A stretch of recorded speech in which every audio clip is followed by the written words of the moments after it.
Joshua, it's been a minute, my friend. Yeah, it has, huh? Time flies, though. You know how that goes. Oh, yeah, all too well.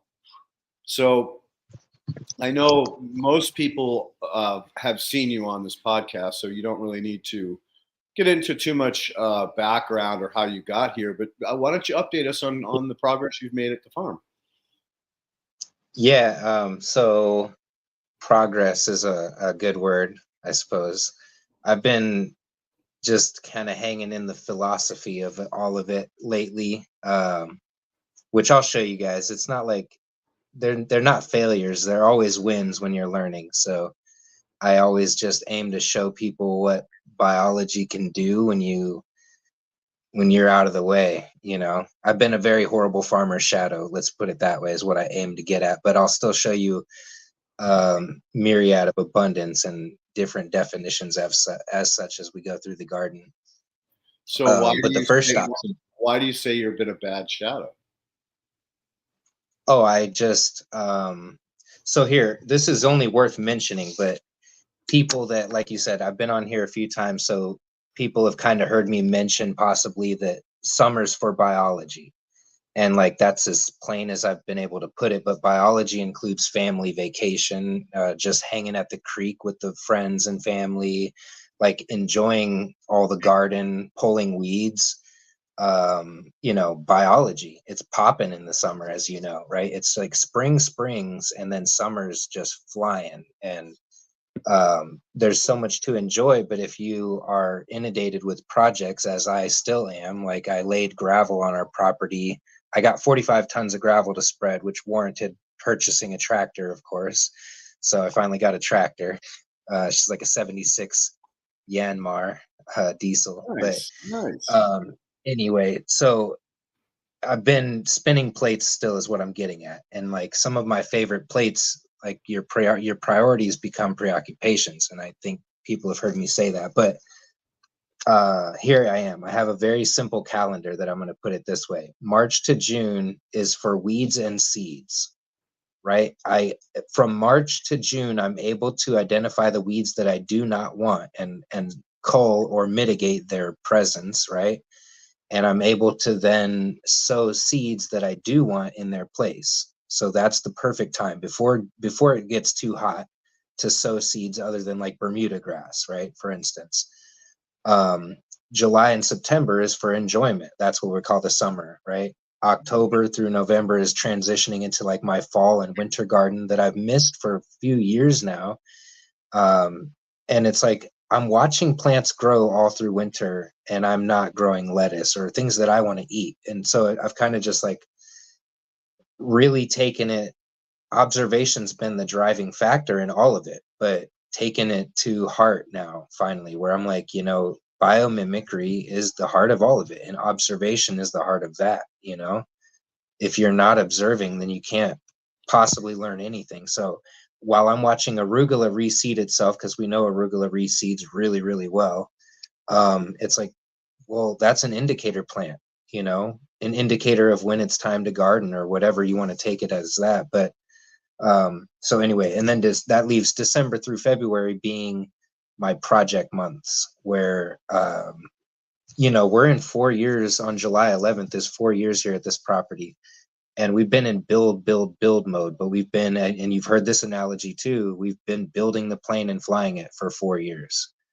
And it's like, that's impossible to do at the same time. And so I'm finally reaching a place to where, ironically, I can't hardly fit a tractor on the property because things are so worked, and it's like, okay, cool. I've reached this place here. I've reached this place here. We've done a lot of work on the creek, and I'll show you best I can with signal warranting. But that's the only place that like is going to essentially reclaim itself within my lifetime multiple times over, right? It's like there's no point in me working down there, doing certain work down there versus my hardscaping up here, planting trees or doing pathways and things like that. So permaculture versus like riparian ecology, that's wild, and that has really nothing to do with me. She's hey, Jill. Hi, sweetie. She does exist. Oh my God, she actually does exist. Hi, Jill. she was trying to sneak in here. I'm like, you're fine. But yeah, so I've learned a lot. That's what I come to say is like I've been, and this summer, why I say I've been a horrible shadow, because I'm sitting in front of this awesome new, whatever we call it, this apothecary cabinet that I want to show you the oats river. Knock it off. River's still the same. And I was just doing projects outside of windows that I knew I should say no. Like, for instance, my neighbor wanted to gravel the entire drive in, including our drive and all this for a really nice look. And I'm like, yeah, I'm good to go as soon as Monday. When I should have said, no, man, I'm not doing anything like that until fall. And so shame on me, but I'm wearing it.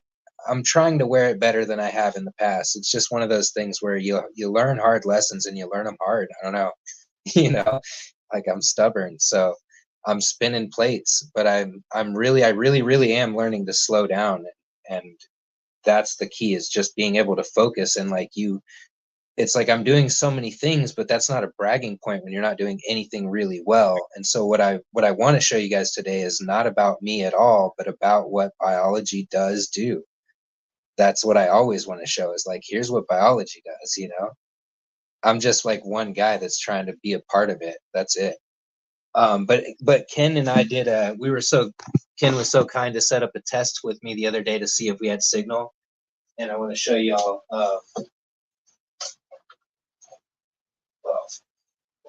there's about 4 or 5 of these jars actually, but before I go in the greenhouse, this is an herbalist no-no. This is not calendula. This is oats, but I know that because I made it. And it says batch B where I have, where's the camera?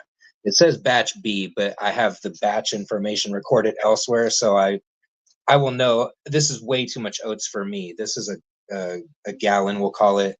I made about 2 or 3 gallons of oat tincture. And I shake it up every day, and it just sits up in that, cool, dark place up there in the cabinet. But I wanted to bring it up because in the greenhouse, there's a lot of oats that I'm going to show you guys. And I wanted to show you the similarities that I drew myself to cannabis.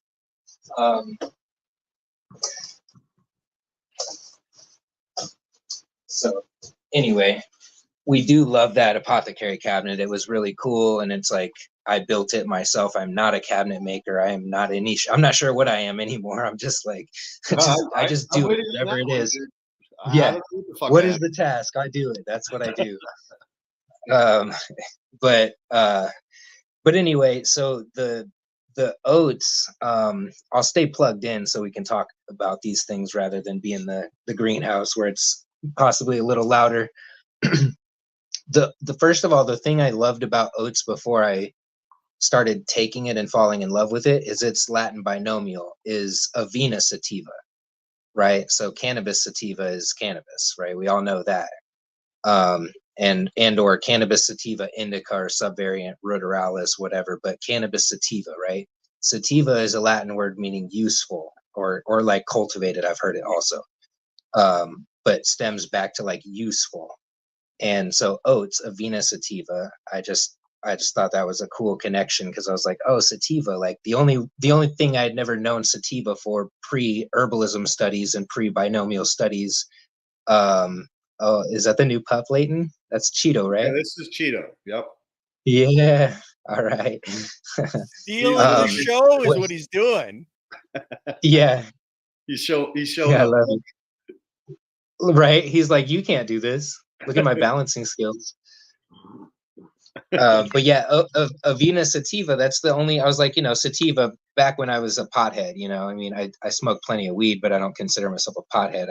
I'm a very productive cannabis user, whatever. But anyway, sativa anything, right? It was like, oh, sativa, hee. So that was my first love with it. But it's also it's a useful nervine in the tincture form. When you capture what you're capturing are the milky oats, they call it. So oats are like your oatmeal. It's the same thing. It's the grain. It's a grain, and I'll show you the plant again. But I liken it to CBG, which I wanted to talk about CBG anyway, because I've managed to turn probably a half a dozen friends onto CBG this year. one friend actually bought some seeds anyway and is going to grow some, but I liken CBG, at least flower. I have less experience with other like tincture extracts, whatever, with CBG, but CBG flower to me feels like a weighted blanket. It doesn't do much for like a mind change, as people know, which is funny because then people find it like useless or whatever. But it's like, well, I mean, it's not all about getting high, man. There's certain body effects, and that one's one that I've only experienced with CBG. It's literally like somebody takes you on a stress day where when you hear a smack and it's like you jump, like your nerves are frazzled. It's like somebody puts a weighted blanket on you and you're just like, oh, that feels really good. It's like it's almost like a palpable feeling. I'm just saying. So if you haven't tried it, CBG is easy to come by now because it's not THC. So, but it's a cool plant to grow anyway, along those lines. I guess I'll go, let me see. I'll go back to CBG, but anyway, oats, the oat tincture for milky oat tincture, and I believe, to me at least, specifically a glycerate, and what's behind me is a test of that, is like that weighted blanket feel, and it's a cumulative effect also. So it's like you can feel some on day 1 and day 2, but you'll feel better on day 18. Taking it every day. And what I say behind me, so I have one of those big batches is a glycerate extract. It's 85% organic glycerin, food-based glycerin for medicine or cosmetic, whatever you want to call it, and 15% water and alcohol mix. It's 10% 190 proof food grade alcohol, organic food grade alcohol, and then 5% water. Basically, that's the breakdown of, and it's a 1-to-2. So you have 1 part oats, 2 part, and I just did volume to volume. You could do weight to volume if you want. So exactly what I did in first batch was 1,500 milliliters of oats, which is an odd way to measure it, but it was in a blender, right? And so I kind of lightly packed it down, 1,500 mil. So I need 3,000 mil of liquid extract to extract it, and it'll extract for about a month. But I did variations. I did that 85% alcohol. I did 85% glycerin. I did 85% or 50-50 alcohol mix. So some different ones to play with as I go, and I can ship some. Josh, you guys maybe are we'll interested. tackle this question because it's basically it's talking about exactly what you're talking about, a definite weighted recipe. Oh yeah, this question: how did they turn green? Is that what you're saying? Can you get the recipe? The recipe for that jar that you just made? Yeah. Here, let me. So I'll break it down for you real quick.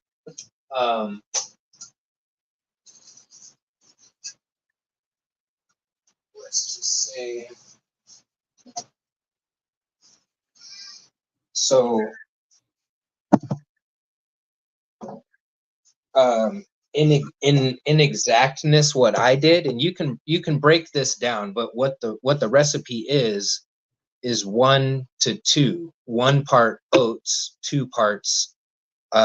We call it menstruum, mark and menstruum, but the liquid, 1 part oat or 1 part herb to 2 parts liquid in oat extract. And I meant to talk about polarity a bit because I know it's appreciated, and it's like pertinent to so many things. But oats, the constituent that we're trying to pull from oats, or constituents, that milky substance I'll show you in the greenhouse, is pulled really well from vodka, just a 40% polarity, meaning 60% water, right? It's 40% alcohol, so it's 60% water.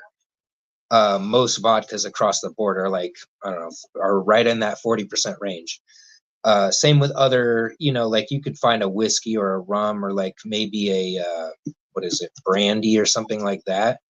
It pulls, first of all, it pulls out the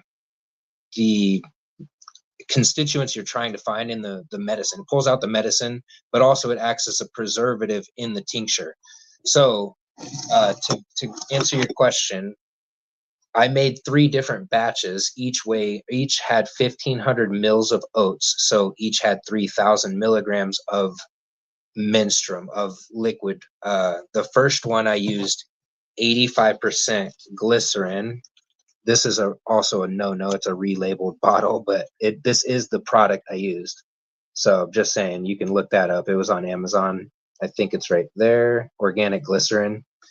And it's pretty, like, you can see it's kind of like oily, if you will, right? It's not like alcohol is super liquidy, right? Splashes around, viscous.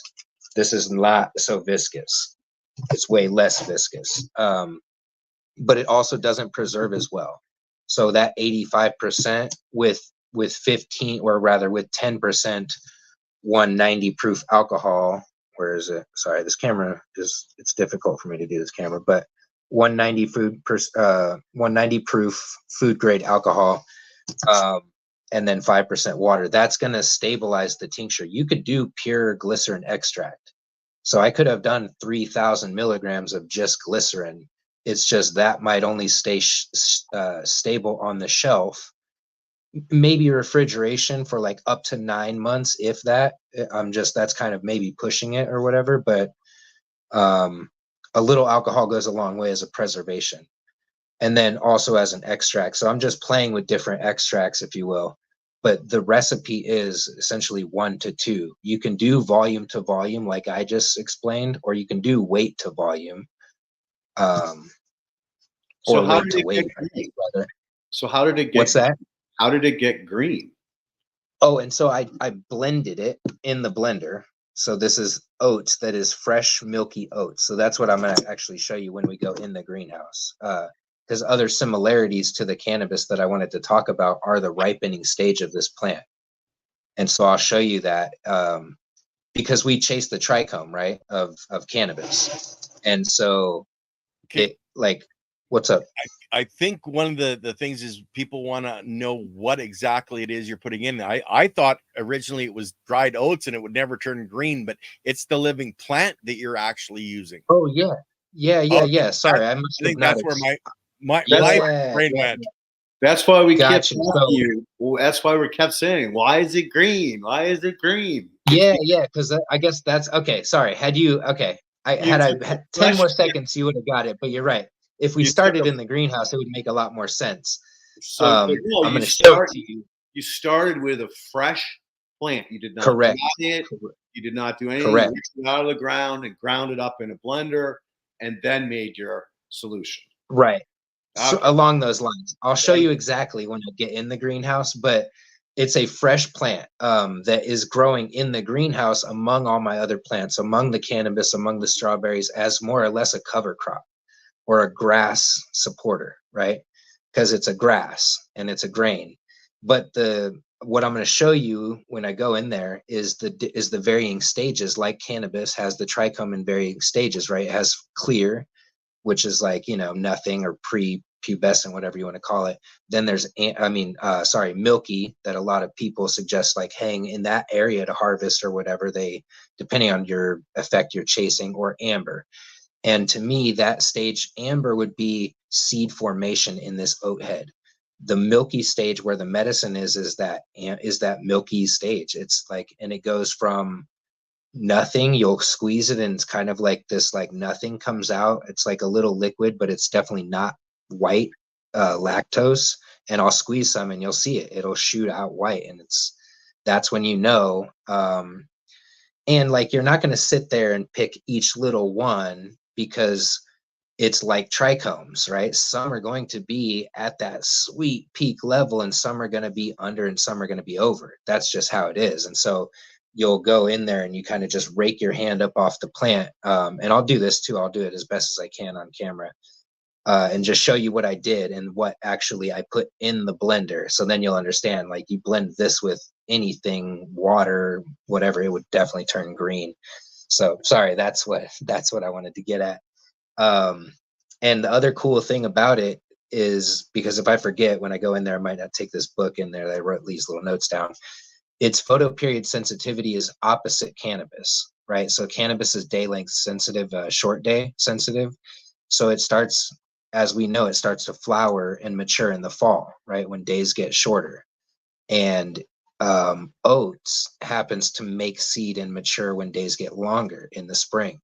So it's nice right now while I'm doing supplemental lighting to get my plants to keep vegging, which is partially another story. I got clones from a guy, thank goodness, because it was kind of a Hail Mary. And because I'm spinning plates and about a month behind on my cannabis because of mice and slugs and myself, really, he had them under 24 hours of light, which is never my preference personally, but you know, to each their own, and certainly beggars not choosers in this situation. So he gave me some awesome clones under 24 hours, and I'm like, oh buddy, all right, they're gonna have to wean pretty hard, and they're actually taking to it really nice. But while I'm supplementing light, giving them more, the oats are actually like, hey, this is great. So it's this, you know, dual serendipity, I'm just saying. Let's see. We could go in there real quick, and actually I wanted to show you this too, Leighton, because I was listening to the after Ken had mentioned it, the Dr. James White update, and you were talking about plant intelligence is maybe not the plant senses or whatever, just you know. So you're talking about the fact that they have more sensory perception than we do. For sure, right. So this book is one of my, actually, I don't know, my herbalist teacher actually gave me this book, Brilliant Green, A Surprising History. Sorry, I keep doing it backwards. A Surprising History of Plant Science and Intelligence, or I said that backwards, but it goes into 5 plant senses and then 15 other senses, and then how they communicate and et cetera. And it's really great examples of, you know, how sessile plants have managed to do so much, and, you know, just as you were saying, might be possibly more intelligent than we are. Oh, hell yeah, dude. They're farming us. I've come to that realization. We're here because they want us to be here. They're Right. It's going to wipe us all out and turn us into their food eventually, but for now, we get to enjoy it. Right. Yeah, no kidding. It all comes down to that, right? It's all basically in the end. Yep. And then here, last little bud candy before I forget, we'll go outside. This is how can I do this? This is a very bad angle. I should take it out. This is Frank's bud, by the way. I think he might watch this Turn later. your camera around. Josh, turn the camera around so you're oh yeah. Let me I remember. 1 second. Let's see. We're doing it. Here we go.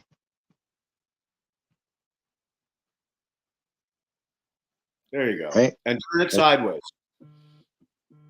Turn the camera sideways so you get the landscape. There we go. All right.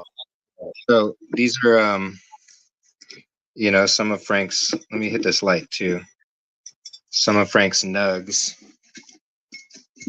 Got that. Where is it? I mean, these are, you know, in my hand. They're not tiny. They're nice. We did seed out on this one because it was we had an accidental pollination, but it was from a nice male. It was just kind of a funny story. I went over to Frank's to look at something, and I don't remember if he was like, I think this one's a male or something, but it was definitely a male standing there ready to party. It was like, dude. So it looked like the accident already happened, and we had plenty of beans from that. But it's one more of those, the proof is in the pudding, you know, kind of thing. We had a really great harvest on that one. And if you guys remember that, Frank had that like ginormous leaf at day 55. It was just ridiculous. Yep. Something from the Amazon. Anyway, I maintain that wormweed is a giant asset to it all. But we'll go ahead and let's see, head out. There was a couple other things I was going to write, but I think I'll remember those, and I'll talk about CBG on the way out to the greenhouse. So for those of you that haven't ever grown CBG, it tends to, in my opinion, I think, and I thought I had read this too, I think it comes from a sativa line, it typically also, so CBG is the cannabinoid precursor to THC. So you won't really have, I don't know that they could do a 1-to-1 THC CBG plant, because CBG is the parent chemical pathway to THC. Does that make sense? Turn your in the phone, plant, Josh. Turn your phone. There. There. that way. Yep. All right, right on. In the plant, it starts out as CBG. In the plant, the molecule, right, starts out as CBG and becomes THC, right? Does that make sense?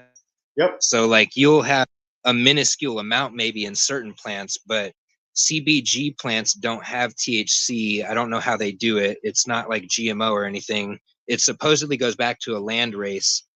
But anyway, so you end up having to cultivate CBG plants separately, not it's not something you hunt them out, basically is what I'm saying. So if you're interested in cultivating CBG, you have to look for CBG seeds. But it ends up being harvested on the early end, even though I believe it's a sativa plant, kind of. So anyway, these are the oats right here. You can see this one was stripped, right? It looks like just a grass with a seed head kind of missing. They get pretty tall. I'd say that's 5 feet tall out of the bed at least. See, the seed head is just kind of all stripped off there. This is what they look like when they have seeds on them. And they mature in waves, like I said. So the tops, it seems like, mature first. I bent this guy, so he's trying to get in the way. It seems like the top part of the seed matures first, and then goes down to the bottoms are maturing last. This would be these ones here. And then in this case, this one behind that, I had already harvested this seed head off way up there. And then down below in the stalk, like corn or a lot of other grasses, it had this little backup seed pod ready to go, making seeds. Sorry, I'm pissing off all these orb spiders right now too. They're making really cool webs, but I keep shifting things around. So this oats right here, watch if this one, see that? The white oats? Yep. The milk. Yeah. It's sweet. It's sweet like oat milk. I don't know how else to put it. If you've not had oat milk, there's a certain sweetness to it, and it's sort of subtle. It's not sugar, but it is sweet, by all means. So this plant wasn't quite ready the other day. That's why I left it here. But I also wanted to show you some of them in different stages. That one, you see, it's totally white seed heads. I'm leaving that one for seed. I'm going to just go ahead and, I don't really even need them. I have tons of it, but I'm going to go ahead and save it for seed. So I already know this one's too far along. That's that quite amber stage, if you will, right? You see the seed coat is all white and it's actually like a tannish color, but white tan. That's just how the LED light looks on it. And then even below that, you'll see some that aren't quite ready yet. So that stage of maturation, again, it's just very interesting. I liken it to cannabis a lot. Like I said, the Latin binomial, the ripening of the seed head, the way the oats actually makes you feel as a nervine, and it's considered a tonic. It's not one that's you can only take it certain times. So anyway, the greenhouse, you can see the cannabis. They're not giant right now, and that's okay, because like I said, I got them, I don't know, maybe a month ago, if that. And they've just been kind of acclimating in here under 24 hours of light. I don't have them under 24. I have these lights kicking on at 1:30. You can see them. I have them just strung up in their 4-foot T5s LEDs, strung up in 246. I only put 8 plants in here this year, cannabis plants. We've been getting a ton of strawberries, so I love, we love a lot of plants. I love cannabis, of course, but like I said, I was behind the ball. So nothing to brag about. Like I said, I'm not here to brag on anything this year. I'm never really a bragger anyway, but I did want to show you guys something. Forever into the wicking game, this is filled with used potting soil and pit moss, and I forget if I believe I did amend this with some mineral something, the actual 1-gallon pot there in this bottomless pot. It's probably pretty well rooted, like, but if I was to pull this out, you could see the bottom roots right now. And then this little cup is also bottomless because roly-polies are an endless thing in this greenhouse. I'll have like some winter dieback because they die, but here you go, case in point. Nice. That's them munching on my strawberries right now. We pulled in like a pint yesterday, and I can come through here more often. But I want to tell you a cool trick I learned about dealing with them. This is one of them, first of all, and I believe it was from what's his name? Joshua Steensland, actually. Had something like this because the roly-polies can't climb up this inverted side. A couple could dig under, really, if they were, they wouldn't know that's what they were doing, I don't think, but like they could find themselves on the other side of the, underneath of the wall, and then climb up and munch on your cannabis. But during this stage, it's just important to keep other plants away from the actual plant up here, because that's how they get in. Speaking of spiders, I got spiders everywhere, and they never do enough work for roly-polies. I don't know who eats roly-polies other than lizards and toads. But anyway, so they can't climb up the wall, which is nice, as long as I keep other plants off, which the oats were kind of my biggest thing. So I needed to harvest the oats, and ideally the same or next day I would have come in and chopped and dropped the oat straw, which I still need to do. That's the best return for the cover crop, as you guys know, is putting it back on the soil. Let's see. But yeah, like for instance, hey Josh, there is a trick dealing with roly-polies in excess. Nathan actually put up one called beer traps. I'm not familiar with that, but I am familiar if you use ground corn or cornmeal and you make a cup and you just put the cornmeal in it so that they have to climb up to get into it. Like, so you bury the cup, they don't have to climb up. They just they walk over to the edge and then they fall in and then they can't get out, and then you just take that and throw it outside. I like that idea. Yeah, no, that's a great idea. I like that. I'll have to give that a shot, actually, because I'll tell you what I've been doing, which is okay. But as long as I have plants away from the plants, like this one, not good. That's a romaine lettuce, and I got oats all over it. So that's why this leaf looks pretty messed up, because roly-polies have been hitting this plant pretty good. I just have to get in here, and this is what cover crop mismanagement looks like, frankly, you know, and when you're not a gardener shadow. But it's still so abundant that not only for me, I mean, I guess it'd be better for me, but not, you know, I'm not a roly-poly, but it's abundant in, like, you know, this chervil is now gone to seed. Like, this one seed has given me all these different chervil seeds that I'll put around the property. It has a really nice anise flavor and smell. So it's like, I don't know, you can look at abundance one way and get upset about it, or you can look at abundance a lot of different ways. There's still a ton of strawberries in here that are not being eaten. There's some that are, but what I've been doing for the roly-polies is similar to that, not burying the cup, but they, oddly enough, you see this overgrown green onion right here. We like these onion flowers, but the roly-polies love these. Like, if I rip this off and just start, ideally I break it in chunks like this and I'll throw it down in here. But I first just witnessed it when I was cutting the plant to get some control. And they'll start eating that over the strawberries. They prefer the onion. So it's really funny. I don't know what or why that is, but I don't really have to know. I just observe, you know, observe and obey. So another trick for strawberries is they call them strawberries because they used to put down straw and grow the strawberries on top of it so that the fruit never touches the soil. As soon as it touches the soil, that strawberry becomes food. So you could just prop up those strawberry blossoms, or the little heads as they come out, on a clump of straw, and that'll keep the roly-polies out too. Yeah, so you answered it, though. That's the 1-2 punch, is like using the is great, but then also just having the strawberries propped up on either themselves or some other, like the cover crop or the oats. This isn't probably that good, though. So again, bad farmer's shadow. this can only be one thing. That's like either a gopher or a mouse, which is not good. So, oh yeah, look at that. Hang on. You see? Probably not.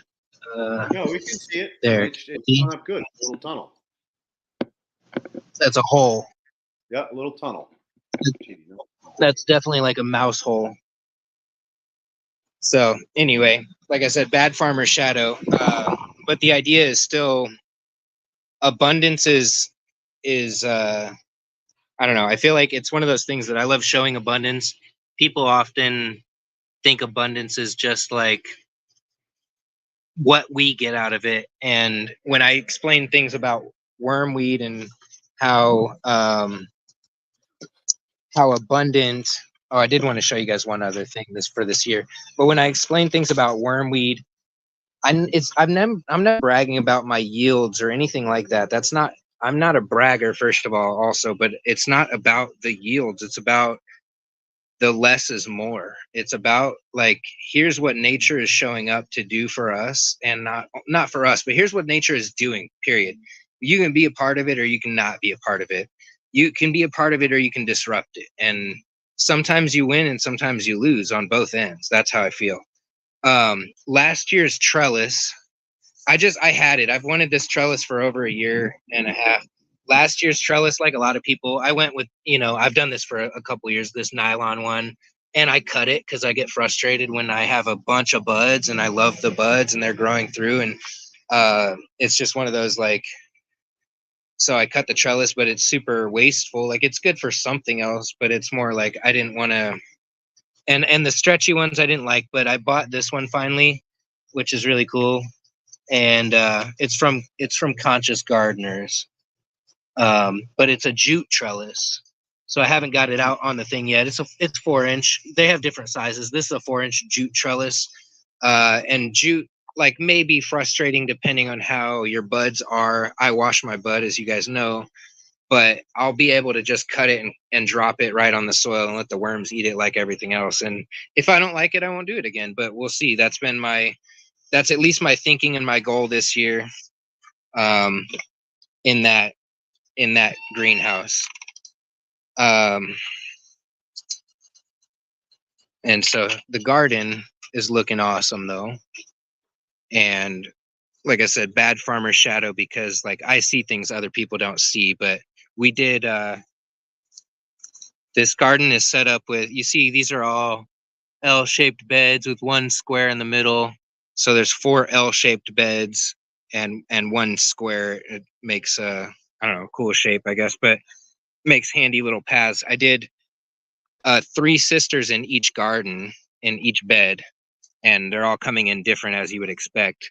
This was a purple corn, like a really cool, like I forget what, Martian Gem, I think is the name, Baker Creek seeds.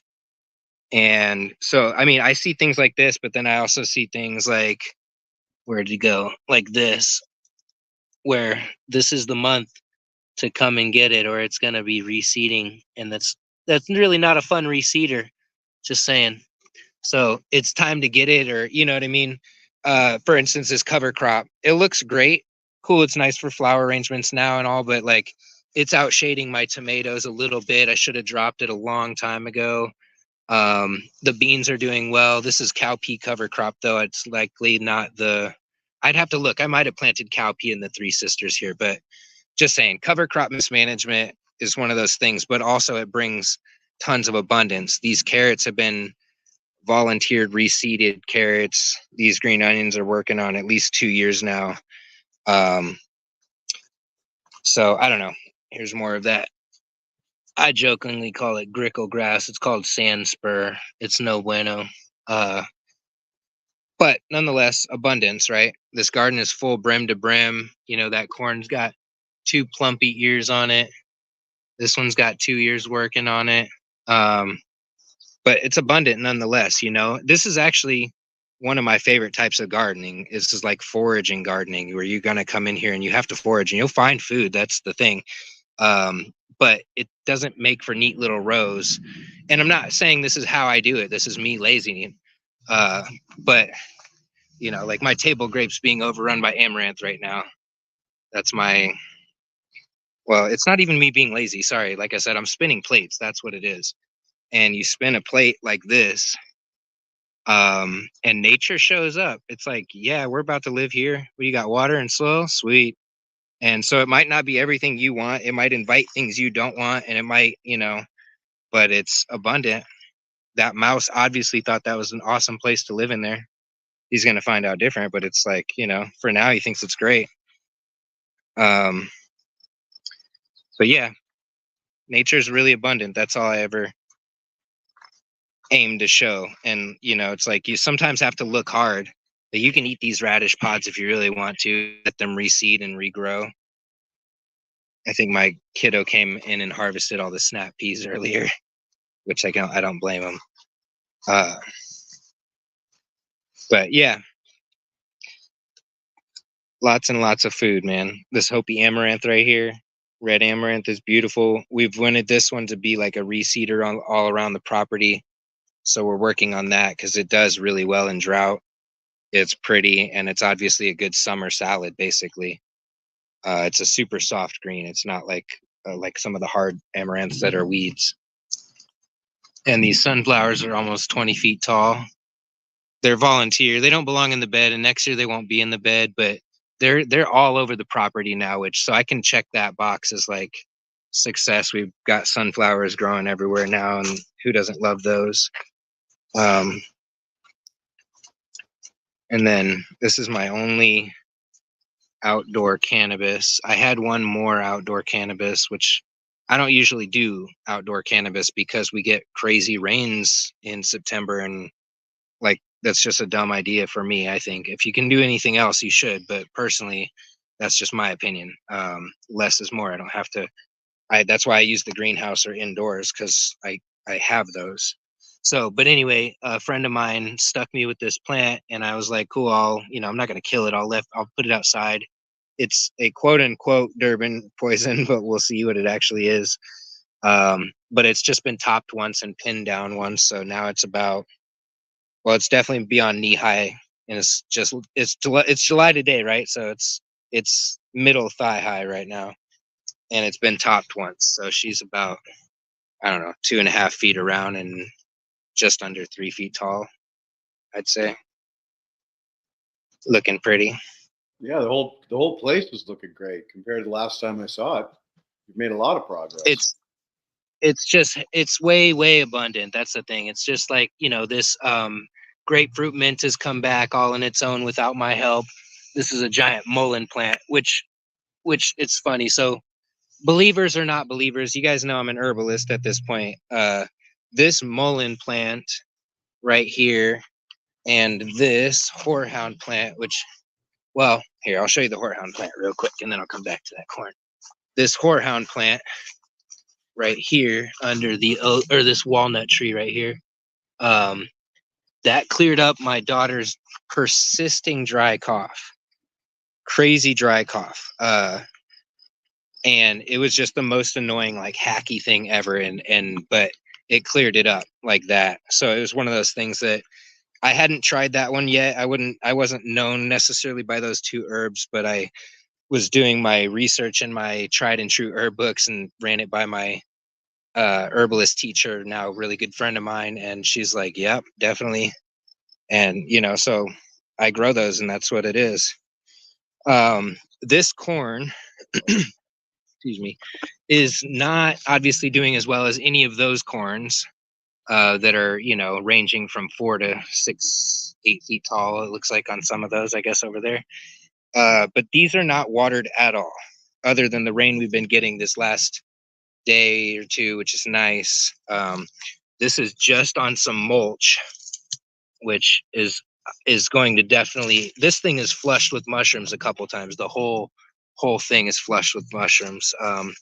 So it's about 3 inches deep of mulch, and this is cardboard right here. It's probably hard to tell. That's Bermuda grass, which I don't really mind anywhere else in the field. So I usually just throw it out in the field and let it regrow. But under this cardboard And this is all this has been, maybe for, I don't know, a year and a half now. Under that cardboard is, it's not black gold, but it's definitely really nice. And, this is just my hand digging in this. So it's really nice. It's definitely been worked on by microbes, predominantly fungi. Obviously, there's not a whole lot of plants living here.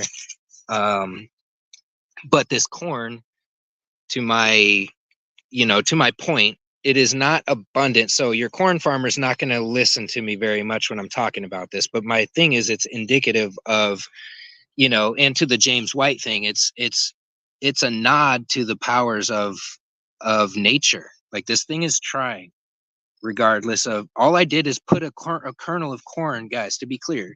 I put a kernel of corn in here like that. You know what I'm saying? Like, so for it to be this, and I didn't water it, but maybe, I don't know, 6 times with a hose, just because I was out here and I like watering, and I was like, oh shit, you're not watering that right. And I'm like, but you like watering mulch. So anyway, I don't water this, is my point. And it's, to me, again, I look at success differently. I don't know. I think it's really cool, and when you look at these sunflowers comparative to the ones that are getting the water, there's a little difference, but again, there's sunflowers, and it just, but nature beholds a lot for us, and it's really, really abundant. And I think, that's why some of my favorite seed shops, or sorry, workshops, are seed saving workshops. This oats right here, you can tell there's some cut tops on there, right? You can see like those cut tops. I've already harvested a lot of grain off of this one. This is from the chicken's food. That's the little mobile chicken ark. It just it drives around. I wish. I drag it around every other day or so to a fresh green patch like that one behind them. And they get to munch and they get their food. But these harvester ants, where's he at? Where'd he go? There he is. Wait, where'd he go on the camera? There he is. You see him, harvester ant? They make these interstate highways, these harvester ants. I've seen them carry a cannabis seed away, basically. That's how funny it was. They pick up a cannabis seed and carried it away. That's how strong they are. But they've taken these kernels of wheat from the chicken grain that they eat. Also, they do it with the flax, the buckwheat. Else have I seen it with? They'll reseed their chicken food all throughout the field. And so it's awesome. I have these little patches growing. The chickens don't go here. That's why I'm saying that. There's plenty of these little pop-up pieces that the chicken ark does not go. There's plenty where it does go, but that grass shows up different. It's like, obviously they spilled and that got water from the chicken water, and that's great too. I love that. But it's funny when the ants carry things away and then they plant them, and I don't water this, obviously. So it's just, I'm always observing. To me, my favorite things are when I didn't do anything, It's my favorite when I'm like, wow, that's really cool, and I sucked. So supposedly in the most farmiest of farmers, we can all do so much, but it's like, yeah, but have you tried not doing so much? And this is what nature shows you when you don't do so much. It'll still give you a whole bunch. It just might give you different things, that's all.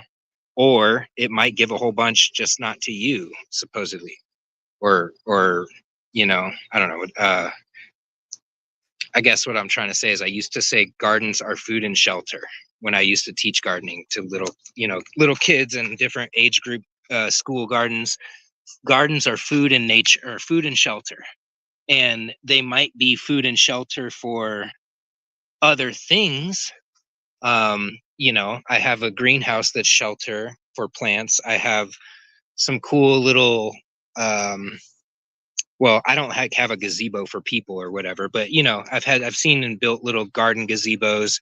So food and shelter, I put it that way. That's as simplistic as I think I can put it. And you just have to be inclusive with the idea. Yeah, there you go. There's the 3 sisters for you. Beans running up the corn, right? I don't know where my squash is. My squash didn't want to play this year, so sorry about that. But there's two sisters. But yeah, it's like nature wants to show up for you. And here, I'll show you more fails. The this aquaponics system, I wish I had done it by now. There's nothing to show. There's fish in that IBC tote. I'm finally gonna put it in the greenhouse. You remember Leighton, I've been asking you, I'm like, what should I do? Like, I don't want to just spin the plate. Like, I want it to mean something. But I'm going to pour a slab and move it in there. I bought a pond liner already, so it's happening. And I'm going to keep it low profile and just right in the back. It'll be the back 18 inches, almost all the way across the greenhouse, which will add a nice amount of humidity and et cetera, you know. Which, on that note, I wanted to tell people this because I know Frank and I were talking about it the other day. I'm in Arizona, but I am at 3,350, my 3,350 feet.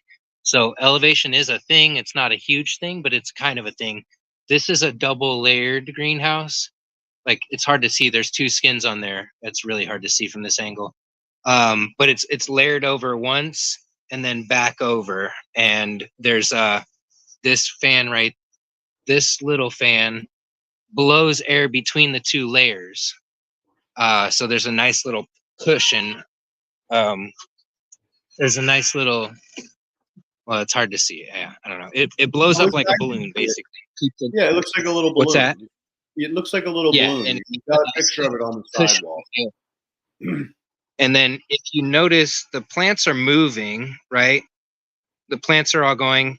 Thankfully, I'm not hearing this noisy exhaust fan, which kicks on at, I think 90 degrees I've got it set at, maybe 95, because the plants can take 95. It's not their optimal growth window, obviously, but they can take it.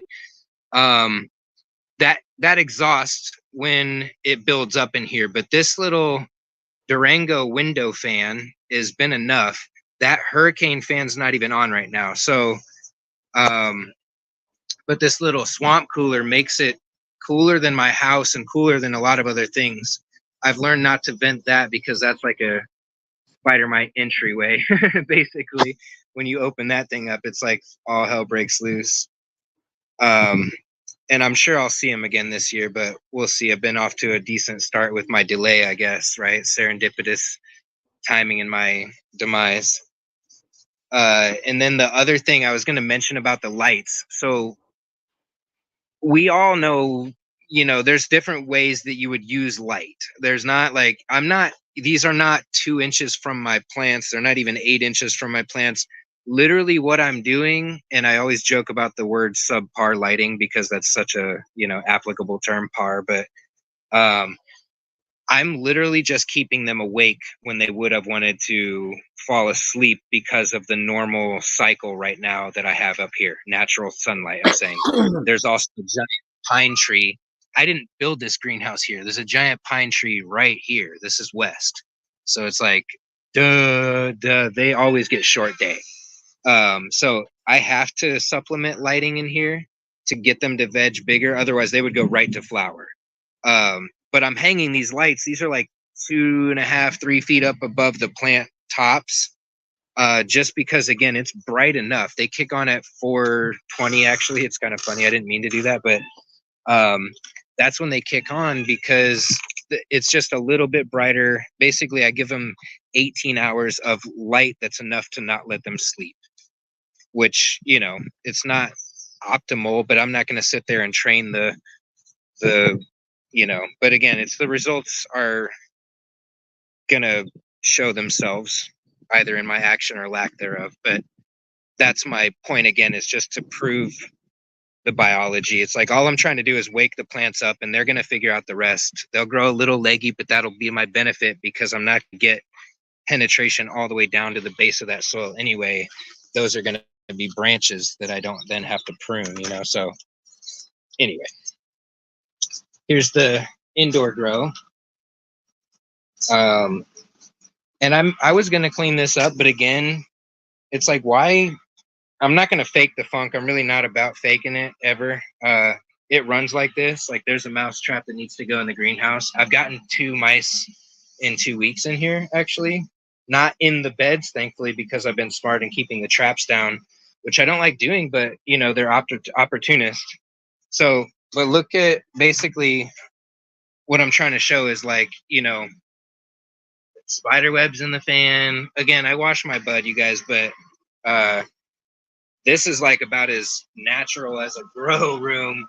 There's like spider webs you can't see, but there's spider webs everywhere. I had a praying mantis egg case. You know, I love my mantises. I let them go.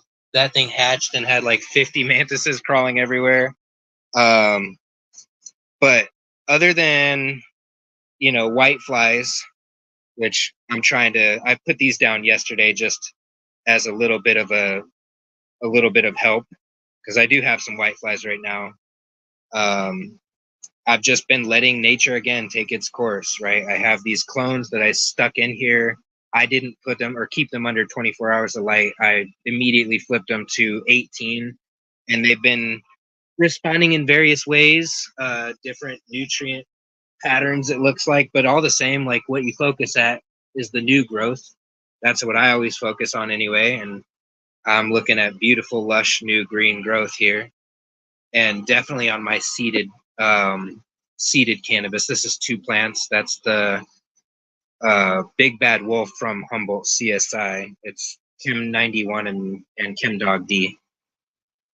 But yeah, here's a moringa plant. I love it. You know, I just play with different cover crop. Here's some verdolagas or purslane.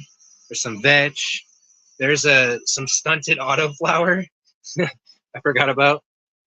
I say stunted because autos, it's funny, like I'm learning that I'm learning, you know.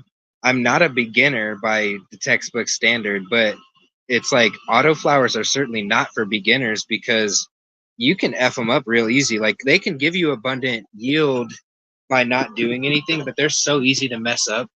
I have 2 of them stunted and they're beautiful, but what I will show you is this bud matured weeks ago before it started really re-vegging, and there were, because it's an auto, it was so tight and compact, there was no way to harvest just that bud, and also it would have just ruined it. So I don't know, I'm just letting them live in here because same thing here, this bud matured a long time ago, which was the top, and then it grew like this whole Frankenstein arm out the side and just started to keep going. So anyway, I'm just playing, you guys, playing and learning, you know what I mean? And I don't say that I know anything anymore, other than what I've experienced. So here we go, roly-poly cups again. I had a really nice die-off in here. This is either an ash tree or an alder tree, believe it or not. This is just from some of the topsoil I would have scraped up from the creek down there for sure. And let's see. You know, I don't know, forever chasing spinning plates. This canopy is kind of under control, but kind of not also. But I came in here, and I forget if I told you this or not, Leighton, but I came in here, and it was 119, one of these, like not too long ago. My AC had taken a crap on me. This little guy, thankfully, it runs like a workhorse. But it had taken a crap on me, and I was like, holy cow. It said 119, right? This little digital timer, digital thing right there. It's like, it says it's 83 degrees-ish, 82.9 and 51 humidity right now. It's usually, depending on what it is, I'm usually at like 70, 60, 60. It matches pretty well right now. But it said 119, and this avocado plant was the first thing I noticed. I'm like, oh my gosh. The avocado plant is in here just because of seeds when I was doing the avocado tech thing, which is funny. These things volunteer all over the place. I think avocados are hardier than we think they are. It's kind of funny how much they've shown me. But while this thing like freaked out, like totally freaked out, it's re-vegging really well, you can see. But these plants were praying. I'm not even kidding you. It was 119 and they were just sitting there praying. I'm like, oh my gosh, shut up. It's too hot. Shh, don't even pretend like you like that. it was one of those, well, are you serious right now? I'm like sitting here shaking the door, trying to vent it. I'm like, come out, you know.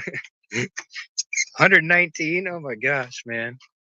But yeah, it was really cool to see the cannabis standing up like that. So anyway, I really do just like showcasing my absence, if maybe that's the better word. I don't want to say failures. It's more of like when I get out of the way to allow processes to happen, even if they're not processes I would have wanted to happen, it's really amazing.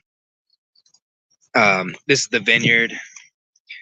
This is our first year really getting grapes on these. This is the Syrah, but these are our weeds / cover crop and wildflowers. I'm doing better with the wildflowers on that side, which I'll show you. But it's been a process of seeding and weeded, and it's just like if you miss that window that I told you about, you can just forget about it. Roll it up for the year because you missed it.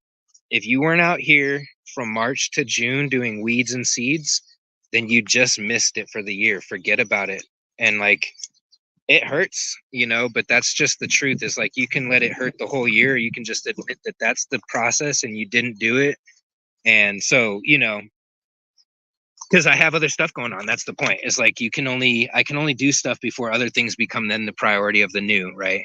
So little grapes, but I swear by this with the great people around here. So if you guys don't know, we're in a American viticulture, whatever they call it, territory.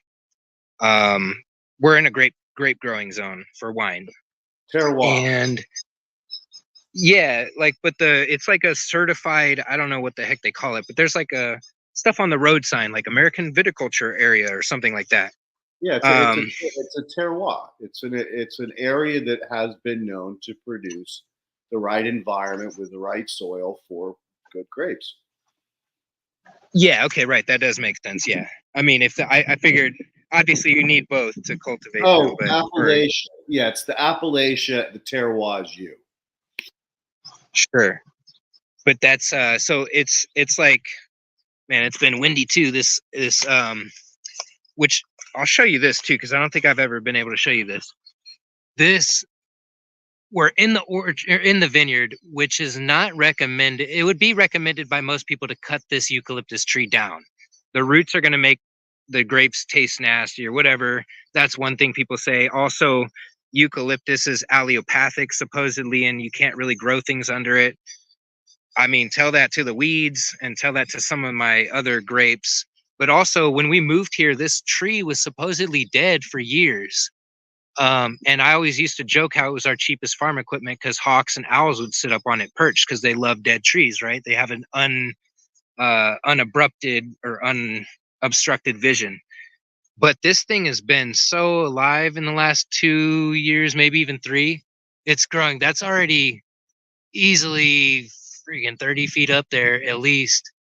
So it's crazy. This thing has been alive. I bushwhack it back all the time, and we use this fresh, nice smelling leaf in our poopery mix in our composting toilet outdoors. So by the way, you can see the vision of it.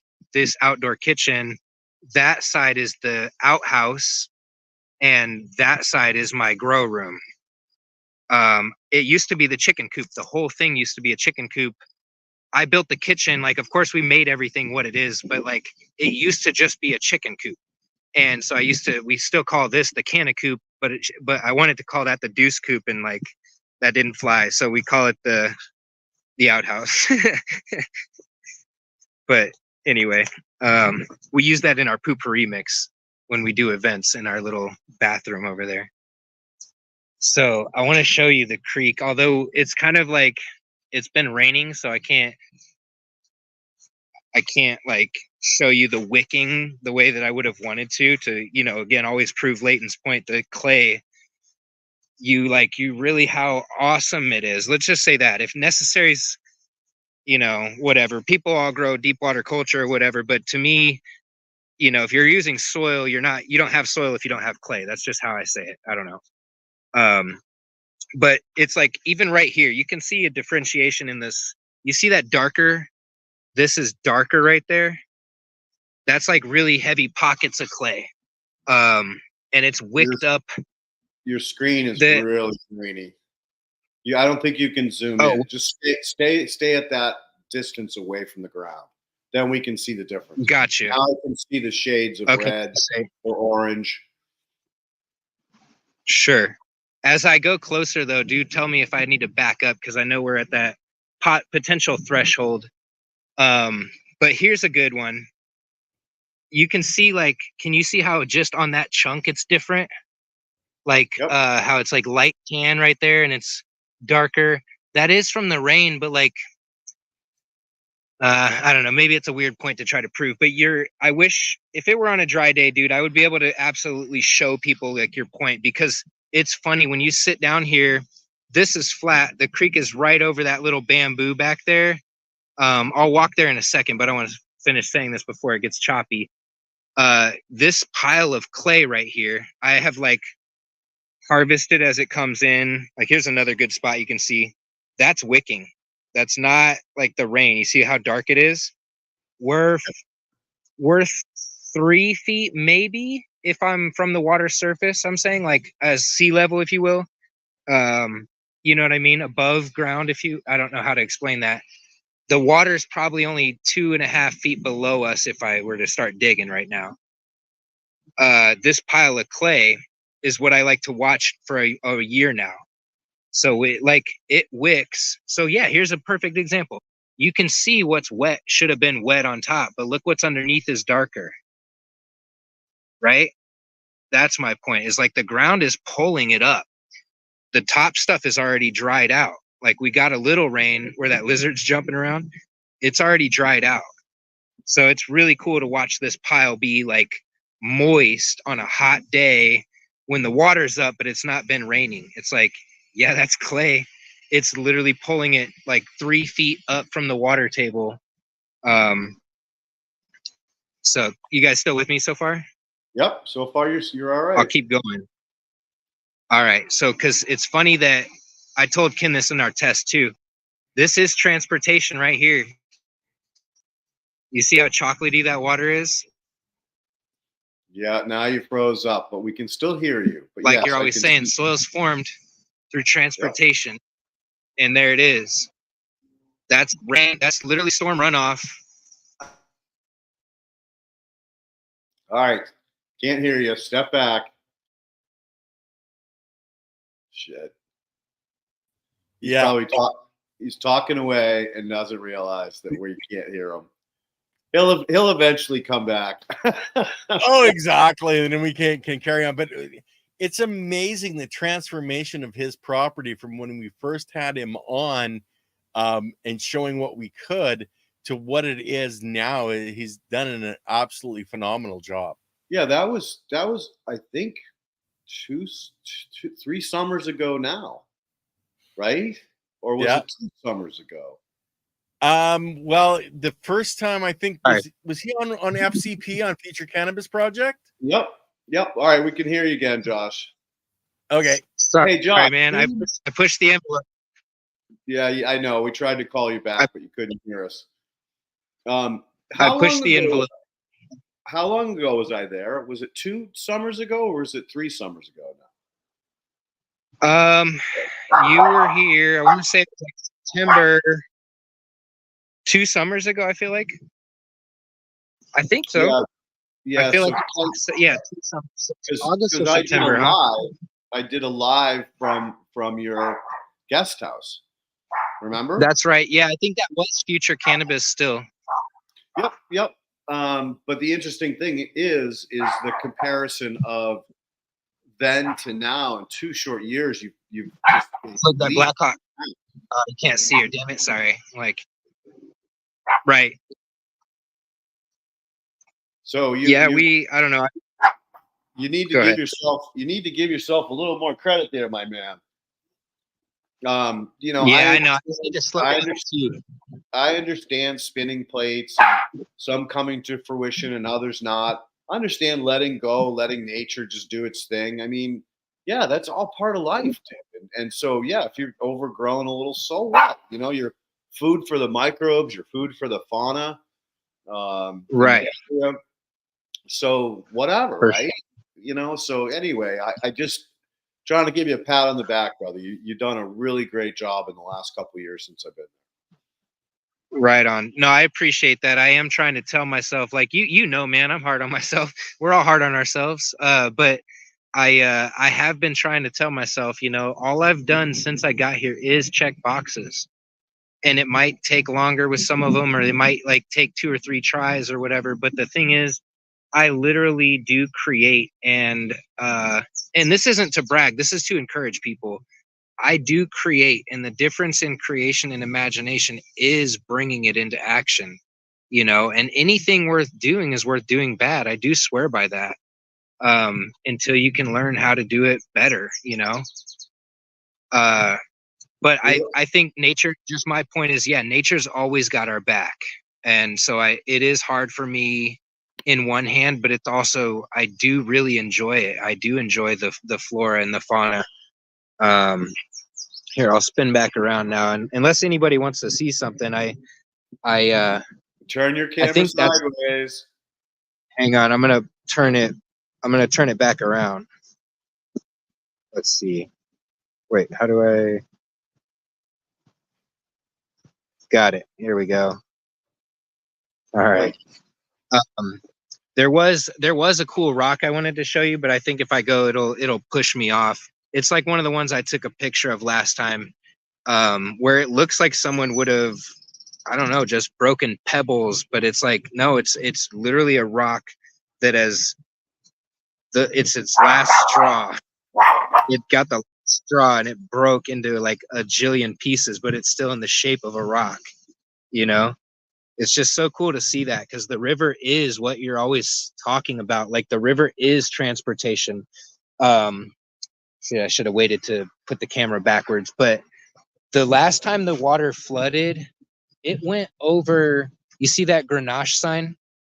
It went over, like, all that soil on the side is deposited. It covered soil up to over that Grenache sign. So it's one of those things that it literally, transportation, like here, this barge, can you see this strip right there? Yep. That entire hill, that whole hill was not there when we moved here. That's from 2 floods ago, where this tree acted as a block, because I also had reed that had backed up and like was like kind of making a little V dam or a rock and made it eddy essentially. And this deposited sand, this whole sand barge that's probably from there to here, 25, 30 feet almost. And that's like an 8-foot hill at about a 3-foot, you know, crest. So it's crazy how it literally, it's just one of those things that, man, I've been in love with soil. I've had soil properties books, biology books, ecology books for over a decade. I've been here for 4 years, and this is where I see it in action. Like, this is where it's like, yeah, man, that's cool. This whole thing I've seen turn into a whole, and I've sent you video, Leighton, like a whole river. The entire thing, like my feet would be in water right now. It's insane. This little thing turns into a roaring river, and you can't do anything about it. There's nothing to like do but be in awe. Oh, and I guess that was the last thing I meant to say is the reed, that bamboo that we cleared. You remember that giant reed that was like the whole bank? I've since learned to love it, because what I've witnessed and what I've also read is it produces the most biomass per, you know, square foot per light meter, basically, like per day, per second, right? It's like it produces the most biomass of things that we can grow around here, like bamboo does or whatever. And it stabilizes the bank, no doubt. But I have to like learn to work with it. It's one of those, like, I don't want it everywhere, because now where we did clear it, I've been able to catalog over 86 plants that I didn't know before, that I had to look up and research, right? And I know my plants. Like, I know there's at least a dozen plants down there that I did know that I didn't have to research. So we have over 100 plants now instead of this one plant that was noted, quote unquote, as invasive. I feel mixed about that. But what I can say about it is nothing eats it. Nothing was like living in it much. Nothing was benefiting. It didn't seem like it was doing much other than bank stability and really nice microbe support. I have to give it that, as being a grass. But I have over not, well, I'll just say over 90 plants. I can assuredly say that over 90 varieties, species, different species of plants in its place. And like that is huge.